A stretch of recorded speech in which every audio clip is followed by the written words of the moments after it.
नमस्कार। अंडमान निकोबार यातायात पुलिस ने हेलमेट पहनने और सड़क सुरक्षा मानदंडों का पालन करने के महत्व पर जोर देने के लिए आज मोटरसाइकिल रैली का आयोजन किया।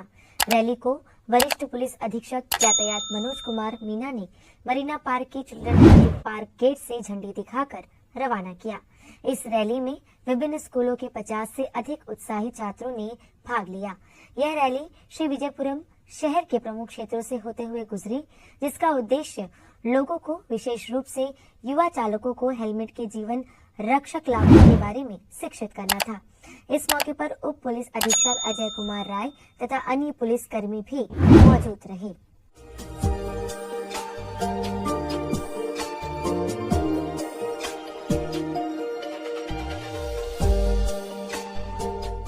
इस बीच दक्षिण अंडमान के पुलिस अधीक्षक मनोज कुमार मीना ने शराब पीकर गाड़ी चलाने वालों और वाहनों में स्टंट करने वालों के खिलाफ चलाई गई विशेष मुहिम के बारे में बताया। बच्चों ने हेलमेट के उपयोग और सुरक्षित सवारी के तरीकों के महत्वपूर्ण आवश्यकता पर जोर दिया।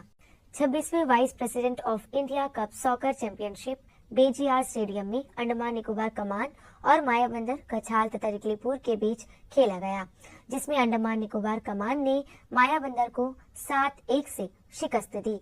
वहीं कछाल की टीम ने रिगलीपुर को 1-0 से पराजित किया। आज विम्बरलीगंज तथा रंगत के बीच मुकाबला हुआ।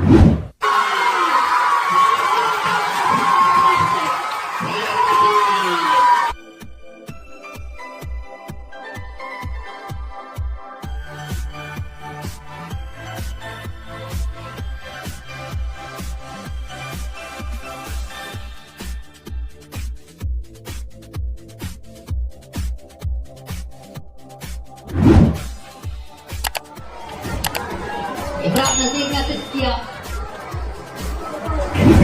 ऑक्टो ने पहले इब्राहिम को खिलाया, इब्राहिम ने क्लियर खिलाया। आतिश लगा, फिर से गेंद आतिश के पास आती हुई। आतिश गेंद दिल्लीपुर है, जानते हैं रणनीति है इनके पास में।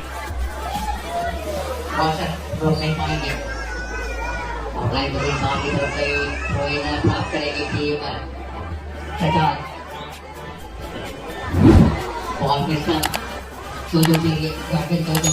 बॉल के साथ पहले आके आगे मौका जल्दी अच्छे होने और क्रॉस सही नहीं रहा, क्योंकि अजीत कुमार पंद्रह जा रहे थे। क्रॉस सही नहीं किए क्योंकि अजीत कुमार पंद्रह थे, उनको एक गलती तो शायद यहाँ पे उसी पर फर्नांडिस कुछ नहीं कर सकते थे। काफी क्लोज एंकाउंटर हो जाता है। खेल लेते तो इसके टीम बहुत मजबूत हो जाती है।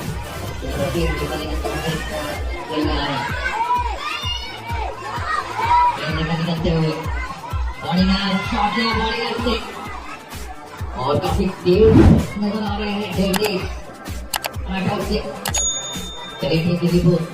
इस मुकाबले में रखा है अजय कुमार के लिए। तो मुकाबले का पहला ही आप कर रहा है समय। इन द्वीपों में 15 फरवरी से केंद्रीय माध्यमिक शिक्षा बोर्ड की परीक्षाएं शुरू होंगी। कक्षा 10वीं की परीक्षाएं 15 फरवरी को अंग्रेजी के मुख्य पेपर से शुरू होंगी और कक्षा 12वीं के छात्रों के लिए एंटरप्रेन्योरशिप का पेपर 15 फरवरी को होगा।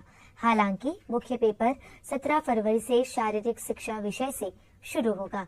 कक्षा 10वीं की परीक्षा 18 मार्च को समाप्त होंगी और कक्षा 12वीं की परीक्षा 4 अप्रैल को समाप्त होगी। परीक्षाओं की निगरानी और सुचारू संचालन सुनिश्चित करने के लिए सभी व्यवस्थाएं की गई है। कुल मिलाकर इस केंद्र शासित प्रदेश से 12वीं और 10वीं में उपस्थित होने वाले निजी उम्मीदवारों सहित छात्रों की सुविधा के लिए 47 परीक्षा केंद्रों की पहचान की गई है। वृद्धावस्था, निराश्रित, विधवा और दिव्यांग पेंशन भोगियों से संबंधित लाभार्थी जो समाज कल्याण विभाग से पेंशन प्राप्त कर रहे हैं और जिन्होंने अभी तक अपना जीवन प्रमाण पत्र प्रस्तुत नहीं किया है, उनसे अनुरोध किया गया है कि वे 15 फरवरी तक संबंधित आंगनवाड़ी कार्यकर्ता या मुख्य सेविका के पास जीवन प्रमाण पत्र प्रस्तुत करें। ऐसा न करने पर वित्तीय सहायता रोकी जा सकती है। लाभार्थियों की निरंतर पात्रता को सत्यापित करने के लिए जीवन प्रमाण पत्र एक अनिवार्य दस्तावेज है। इग्नू मुख्यालय में तथा देश भर के चयनित इग्नू क्षेत्रीय केंद्रों के साथ बुधवार 5 मार्च को इग्नू क्षेत्रीय केंद्र में 38वां दीक्षांत समारोह आयोजित करेगा। इग्नू क्षेत्रीय केंद्र श्री विजयपुरम कार्यालय के बहुउद्देश्य हॉल एयर कार्गो कॉम्प्लेक्स के सामने VIP रोड जंगली घाट में 38वां दीक्षांत समारोह आयोजित होगा। पंजीकरण के लिए ऑनलाइन पोर्टल 25 फरवरी तक खुला रहेगा। 38वें दीक्षांत समारोह के लिए शिक्षार्थी संबंधित वेबसाइट के माध्यम से 600 रुपए ऑनलाइन जमा कर पंजीकरण कर सकते हैं। अधिक जानकारी के लिए इग्नू के क्षेत्रीय केंद्र से फोन नंबर 03-192-2888-230111 या ईमेल पर संपर्क कर सकते हैं। दक्षिण अंडमान के टूसनाबाद स्थित प्राथमिक स्वास्थ्य केंद्र में 11 फरवरी को राष्ट्रीय स्वास्थ्य मिशन के सहयोग से स्वास्थ्य सेवा निदेशालय द्वारा सांप के काटने से फैलने वाले विष की रोकथाम एवं नियंत्रण पर 1 दिवसीय जिला स्तरीय कार्यशाला सह प्रशिक्षण कार्यक्रम आयोजित किया गया। कार्यक्रम में मुख्य चिकित्सा अधिकारी, staff nurse, ANM, PHN, HEMHW, आशा और ICDS कार्यकर्ताओं ने भाग लिया। अंडमान तथा निकोबार प्रशासन के सांप के काटने से फैलने वाले विष की रोकथाम एवं नियंत्रण की राज्य नोडल अधिकारी डॉक्टर सुब्रत साहा ने सांप के काटने से होने वाली मृत्यु दर और रोग को कम करने में स्वास्थ्य कर्मियों की महत्वपूर्ण भूमिका पर प्रकाश डाला। उन्होंने समय पर चिकित्सा हस्तक्षेप, सांप के जहर को रोकने के लिए उचित रेफरल तंत्र देने और सांप की जहर से जुड़े उपचार के महत्व पर भी प्रकाश डाला। BHMS के जिला जन स्वास्थ्य अधिकारी डॉक्टर राजीव कुमार घोष ने सांप के काटने की प्रारंभिक पहचान, प्राथमिक उपचार के उपाय और सामुदायिक जागरूकता रणनीतियों जैसे प्रमुख पहलुओं पर ध्यान केंद्रित किया और सांप के काटने के जहर के लिए साक्ष्य आधारित प्रबंधन और सर्वोत्तम प्रथाओं में मूल्यवान अंतर्दृष्टि प्रदान की। यह पहल स्वास्थ्य सेवा निदेशालय द्वारा स्वास्थ्य सेवा प्रदाताओं के बीच क्षमता निर्माण और जमीनी स्तर पर प्रभावी आपातकालीन प्रतिक्रिया तंत्र सुनिश्चित करने के लिए चल रहे प्रयासों का हिस्सा है। इस प्रशिक्षण कार्यक्रम से लगभग 55 प्रतिभागी लाभान्वित हुए। अंडमान तथा निकोबार प्रशासन के उद्योग निदेशालय ने एक प्रतियोगिता की घोषणा की है, जिसमें प्रतिभागियों को विभाग के तत्वाधान में हस्तशिल्प उत्पादों को चित्रित करने के उद्देश्य से विभिन्न प्रचार सामग्री बनाने के लिए अपनी रचनात्मक दिखाने का अवसर मिलेगा। अंडमान तथा निकोबार द्वीप समूह के छात्र एवं पेशेवर वर्ग के सभी प्रतिभाशाली डिजाइनरों, कलाकारों एवं सोशल मीडिया सामग्री निर्माताओं, जिनमें स्टार्टअप, सूचना प्रौद्योगिकी, विज्ञापन, मीडिया आदि क्षेत्र के उद्यमी शामिल हैं। प्रतिभागियों को एक नया लोगो, आकर्षक नारे और प्रचार वीडियो क्लिप के रूप में अपने अभिनव विचार प्रस्तुत करने को कहा गया है, जो विभाग के हस्तशिल्प उत्पादों के सार को समहित करते हैं। प्रतियोगिता श्रेणियों, प्रतिभागियों, नियमों एवं विनियमों आदि का विवरण उद्योग विभाग की वेबसाइट पर अपलोड कर दिया गया है। आवेदन प्रस्तुत करने की अंतिम तिथि 18 फरवरी है। केंद्रीय द्वीपीय कृषि अनुसंधान संस्थान ने जलवायु परिवर्तन के तहत पशुधन प्रजनन प्रबंधन पर कैरी द्वारा प्रायोजित 21 दिवसीय ग्रीष्मकालीन स्कूल का उद्घाटन किया, जो 4 मार्च तक चलेगा। कार्यक्रम का उद्घाटन कैरी के निदेशक डॉक्टर एकनाथ बी चाकुरकर ने किया।